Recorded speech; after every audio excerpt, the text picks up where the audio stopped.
Hi everyone, my name is Kayla and welcome back to Kay's Hidden Shelf where we talk about books. Today we're going to be looking back at the week and what I read. This week I managed to finish 2 novellas as well as a bit more reading in a carryover novel, so let's just go ahead and dive in. Let's start off with the carryover, and that is Shorefall by Robert Jackson Bennett. I haven't gotten much farther in this, maybe another 40-50 pages. I'm taking this one a little bit slower. I'm really enjoying the plot developments, the meaning behind it all, and just everything that it's delving into. It leaves a lot of doubt, a lot of questions. There's a lot of action.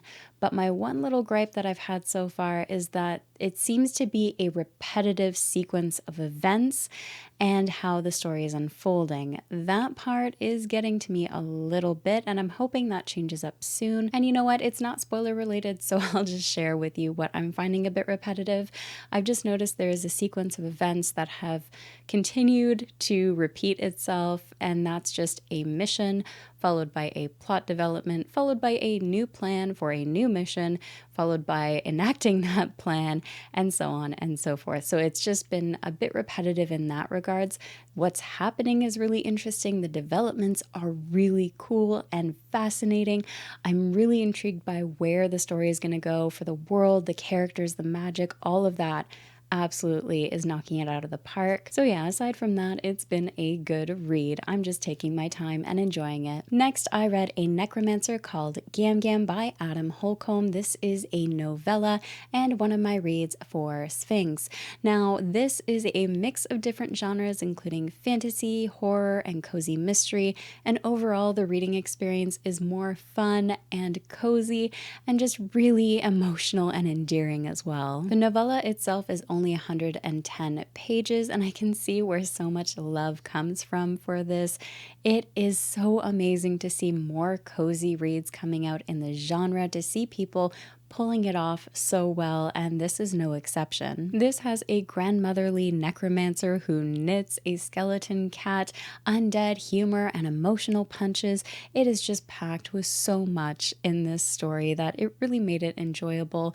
There were times where I could just get lost in the moment with these characters, as well as just being able to go through an action scene, but then get pulled right back through the emotional trenches. In this story, we follow a young girl called Mina. She's 12 years old and she is being chased through the woods by soldiers. In her escape, she comes across a camp with a lone old woman knitting by the fire. The story that follows is a beautiful depiction of grief, loss, and how the simplest of acts can make the biggest impacts. Something I really enjoyed about this was how the story is told through Mina's perspective, seeing Gam Gam through the outside from a young girl's perspective, but also this is just as much Gam Gam's story as it is Mina's, and I love when authors do this, being able to see a favorite character from the outside perspective, not being in their head. There's something about that I really enjoy. Another aspect I really appreciated was the author being able to capture the humanity and growth in these characters without sacrificing the high stakes or the action, and there were just so many moments in there that felt comical and cute and just really humorous throughout, and it just added a nice vibe to what could have been an otherwise dark story. I just love Gam Gam's character. I love the wholesome moments, the atmosphere, the stakes, and everything that is explored in this. This also did make me cry towards the end, so that is a feat in and of itself. And finally, I read A Sorrow Named Joy by Sarah Chorn. This is without a doubt a hit for me. The last book I read by Sarah Chorn was The Necessity of Rain, and absolutely that was amazing, beautiful, and so much more than I imagined it could have been. Now, this is one that I read for SFINCS as well, and I devoured it in a single sitting from page 1 to the end, around 70-ish pages. I did not leave my reading spot for anything. I had to finish that book as soon as I got a few pages in. Now, this story is about a housewife named Joy, and she goes about her daily routine to ensure her husband's happiness. There are simple things in her own daily tasks that she enjoys and brings her peace, and that includes weeding her garden as well as taking trips to the grocery store. But one day she finds a photo of a past that she doesn't remember, and the walls that she has created around around her to create such a perfect life begin to crumble. Now, this is a beautiful and heartbreaking story.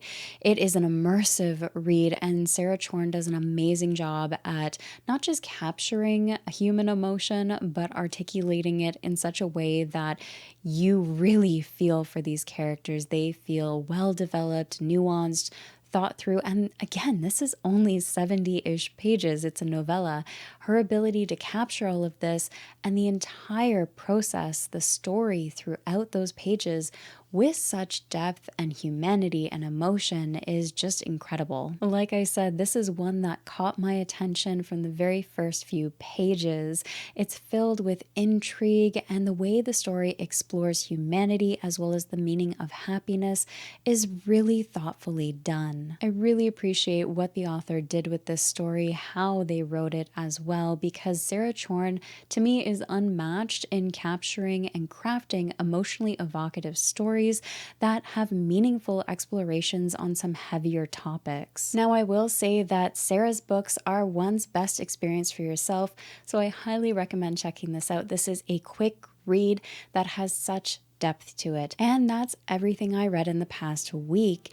Not a whole lot considering how much I usually read. However, it was a really great and emotional week for the books that I did read, and I am looking forward to hopefully getting more reading time in the coming week. I'd love to know though, what did you read last week, and do any of these sound up your alley? Leave your comments down below. I always love hearing from you. Thank you as always for watching, and take care of yourselves.